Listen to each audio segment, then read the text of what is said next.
that I've set it up, I do some hand holding, with my clients, which I think on one hand works out really well for them and for me because I'm understanding the nuance of what my clients want and I'm able to better build out, I think, Rainmaker as a productized service. The downside is it just takes more of my time. Yeah. I could certainly, begin to hire people to do what I do, but right now I think I really want to just lean into the business model and learn as much as I can and really kind of create processes around everything that I'm doing in a way that would make bringing on any employees that much easier. 5 years' time, where would you like it all to be? If we had a magic wand, it all worked out. Well, I would say having a front end that clients are interacting with, having a strong customer support, and strategy. I think there would be certainly element of a heavier element of AI in that. So that would be one. If there was opportunity potentially for an exit, that could be another one. But yeah, certainly I would like to continue to build on the momentum that we have at this point.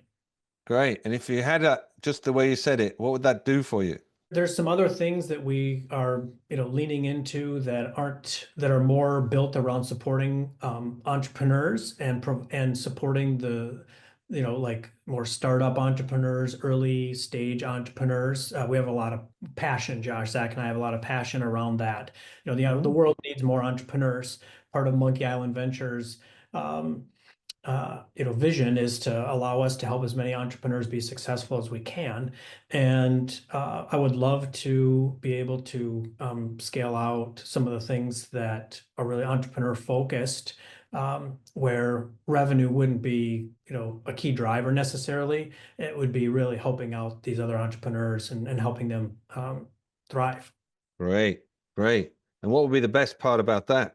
Seeing more entrepreneurs succeed, uh, you know, entrepreneurs, I think in a lot of ways, in even, I would include this, small business owners to startup, that's the lifeblood of our local communities and supporting them would just mean a lot. It would mean, sustainability within those communities. It would mean allowing those individuals that want to own their own business and be entrepreneurial, if you know that to me, I think is one of the hardest roads someone can take, but it's also one of the most rewarding and one of the most important.